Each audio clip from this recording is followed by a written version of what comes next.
നീതു, ഇത് നമ്മൾ പ്രതീക്ഷിക്കുന്നതിനേക്കാളും കൂടുതൽ പ്രശ്നം ഉണ്ടാക്കുന്ന ഒരു കാര്യമാണ്. ഞാൻ അതിനെക്കുറിച്ച് വിശദമായിട്ട് പറയാം. അപ്പോഴാണ് ആളുകൾക്ക് മനസ്സിലാകുക.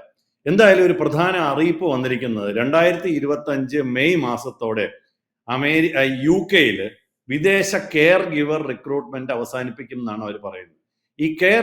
എന്താണ് ഈ കെയർ ഗിവർ എന്ന് പറഞ്ഞു കഴിഞ്ഞാൽ, അവർക്ക് പ്രായമായ ധാരാളം ആളുകളുണ്ട്.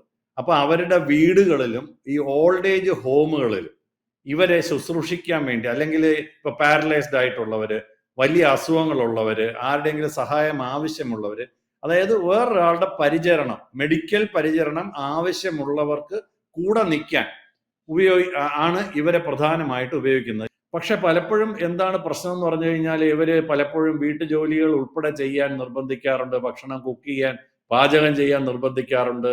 ഒരു പ്രോപ്പറായിട്ട് ഒരു സംവിധാനങ്ങളൊന്നുമില്ല. താമസം പോലും, കൂടെ താമസിക്കുകയാണെന്ന് പറഞ്ഞാലും വളരെ മോശമാണ് സാഹചര്യം എന്നാണ് ഈവൻ UK പോലും. കൂടുതൽ വാർത്തകളും വിശേഷങ്ങളും നിങ്ങളിലേക്ക് എത്താൻ ABC മലയാളം സബ്സ്ക്രൈബ് ചെയ്യുക, ബെൽ ബട്ടണും അമർത്തുക.